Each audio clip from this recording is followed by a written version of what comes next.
Benjamin Netanyahu, Israel's prime minister, has been a powerful force in global politics for the past 12 years. His devotees call him the King of Israel. But in recent years, Netanyahu has faced repeated government collapses and accusations of corruption, bribery and fraud. Benjamin Netanyahu was back before a judge a short time ago saying he's not guilty. Now the ruling coalition in Israel has collapsed. Now Israel is holding its fourth election in just 2 years. So for him, staying in the prime minister's chair has become something of an existential question. How will this election mark a shift in Israel's political future?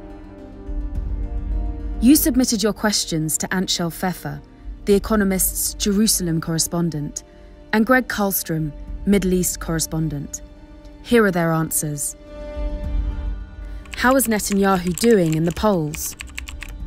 The gamble that he took a few months ago when he engineered these early elections was that by the end of March, Israel would have rushed ahead with COVID-19 vaccinations. It would have been able to lift lockdowns and return the economy to being open, and people would be euphoric and happy about this, and that it would pay political dividends for Netanyahu.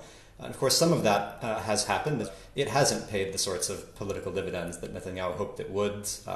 You look at the polls over the past few weeks, past couple of months, and he's sort of consistently coming in at around 30 seats or less, so a quarter or less of the seats in the Knesset, where he would have preferred, I'm sure, to be somewhere closer to at least 40 seats. So again, yes, it will come down to a situation where it matters whether one or two small parties cross the threshold to make the Knesset or not. It matters whether parties pick up one extra seat or lose one extra seat. It could come down to a very small margin. How did Netanyahu remain in power after the corruption charges? Well, Israeli law isn't exactly clear on what are the circumstances under which a prime minister has to resign. There are laws and precedents under which ministers need to resign if they're indicted on criminal charges. But since the resignation of the prime minister would mean the replacement of the entire government, that is not required. And since Netanyahu has now been indicted on charges of bribery and fraud, that's been tested, and Israel has a serving prime minister who is also in court facing these charges. You would expect the political establishment to get together and force out a prime minister under these circumstances, but the Israeli political establishment is very weak right now.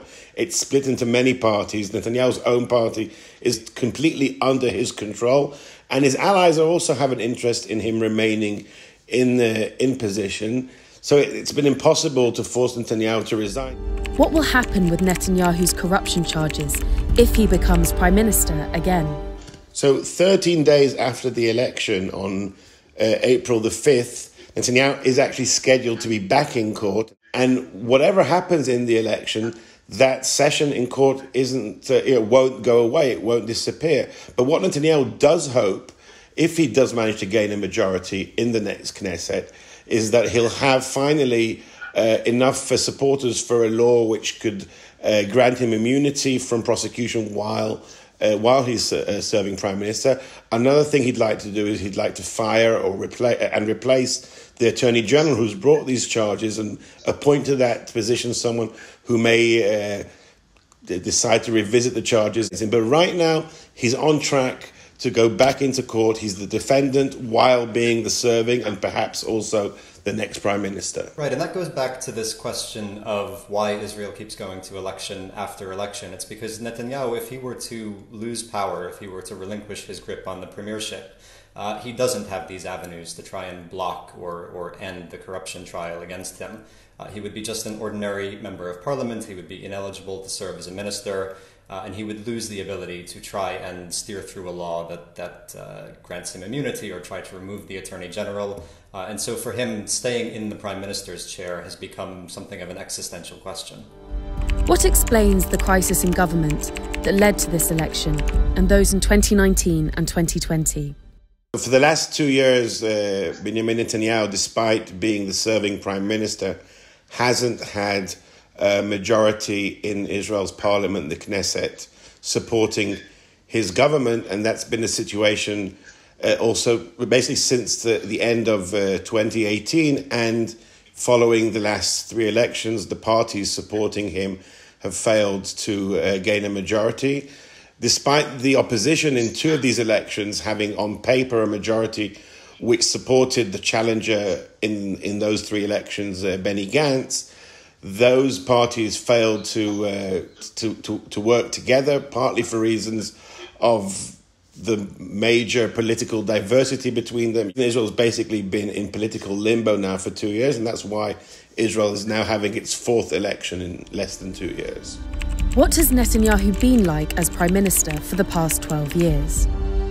Well, I think for the past 12 years, Netanyahu's continued rule, we've seen in Israel an increasing tendency on his side towards, I wouldn't say a full autocracy, but certainly very much a presidential type of administration, which is not Israel's political system. Israel's a parliamentary system. However, Netanyahu has increasingly ignored both the ministers of his cabinet and his partners in coalition, and has really evolved into almost a one-man rule. And we've seen it over the last 12 years, and especially in the last 12 months during the coronavirus pandemic, in which Netanyahu has basically run the show with a very, very small handful of advisors and whenever he can, without advising the cabinet. You're increasingly seeing an evolution in how politics are conducted in Israel, where the entire government is revolving around one figure, around Netanyahu. And I think you see that broadly, not just with Israel's domestic politics, but with its foreign relations as well. The relation with the Gulf states, carried out without the knowledge of Israeli ministers. Much of the sensitive diplomacy with Arab states is being done by Yossi Cohen, the Mossad director, who reports directly to the prime minister. Even the relationship with Russia, Netanyahu and Vladimir Putin speak personally on a regular basis. The Israeli foreign ministry, to some extent, feeling marginalized in Israel's foreign relations, at least when it comes to some of these key relationships with regional players and global powers. It's become very centralized under one man. Who will most likely be the next Prime Minister if Netanyahu loses? There are a number of challengers or would-be prime ministers who are hoping to replace Netanyahu.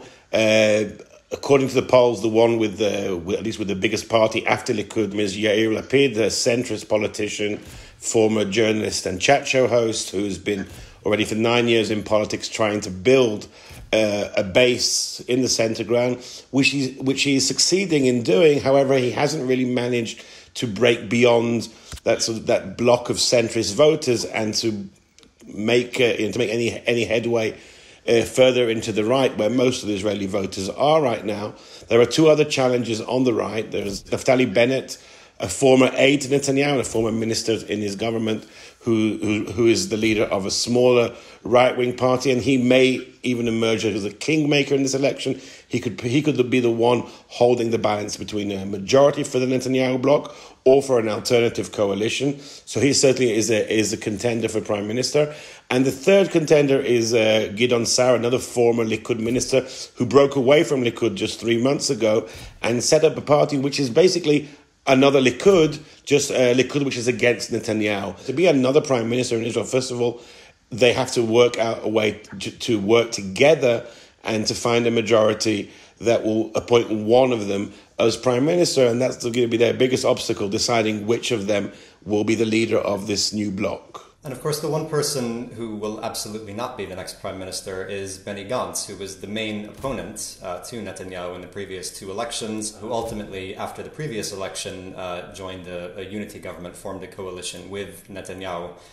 He is one of this ever-rotating cast of centrist or center-left political figures who have tried to challenge Netanyahu over the past decades. But as Anshel said, they've always struggled to find a way to work together and to bring together this very heterogeneous group of parties that might like to see Netanyahu out, but can't agree on much more than that. How will foreign policy change if Netanyahu loses the election?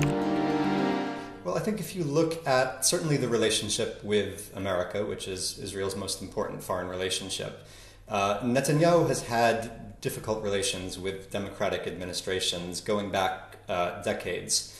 Many Democrats are angry with him, not only because he was close to Donald Trump, but because he was openly antagonistic towards the Obama administration. So Netanyahu and democratic governments have not worked well together historically. And so I think in terms of relations with America, a different prime minister would be seen as a welcome change in Washington. That being said, I don't know if it solves any of the structural problems in the relationship between America and Israel. The next Israeli prime minister, whoever it is, unlikely to be a full-throated supporter of Biden's stated policy of wanting to re-enter the nuclear deal with Iran, unlikely to do much vis-a-vis diplomatic engagement with the Palestinians. So you have an influential faction within the Democratic Party that is quite critical of Israel's policy towards the Palestinians, and they won't be mollified, I think, by a change of administration in Jerusalem. Could a new Israeli leader find a compromise with the Palestinians? I think it's very striking when you watch an Israeli election campaign, because if you're outside of Israel, where the Israeli-Palestinian conflict is still something that commands a lot of attention, be it in the West or in the Middle East, there's this sense or this expectation that it might also be a big issue in Israel, that it should be a big issue there. And it's not really. When it comes to electoral campaigns, this is not something that comes up. People talk about the economy. They talk about questions of religion and state. They talk increasingly about Netanyahu and the way he governs. But the Palestinians are just not an issue that comes up on the campaign trail, and there's not going to be much pressure for the next Israeli government, whoever is in charge of that government, to change policy towards the Palestinians. And a change in leadership is not going to change the structural reasons why there's been no progress towards any sort of a deal. I don't see any of that changing with a change of administration in Israel. If Netanyahu remains in power, how likely is annexation of the West Bank? Well, Netanyahu promised in the past three elections, the two elections of 2019 and the one of 2020, various versions of annexation in the West Bank. He spoke about different parts of the West Bank that he would like to, what he calls to extend sovereignty to. And these were, in essence, election promises, but I don't think Netanyahu ever really intended to carry this out. We didn't see, once the elections were over, any concrete steps towards annexation. And even then, though Netanyahu spoke about it, and it was even mentioned in his coalition agreement with Benny Gantz, it never happened. I'm Greg Karlstrom, the Economist Middle East correspondent. Thanks for watching, and you can learn more about Israel's election by clicking the link opposite. Don't forget to subscribe.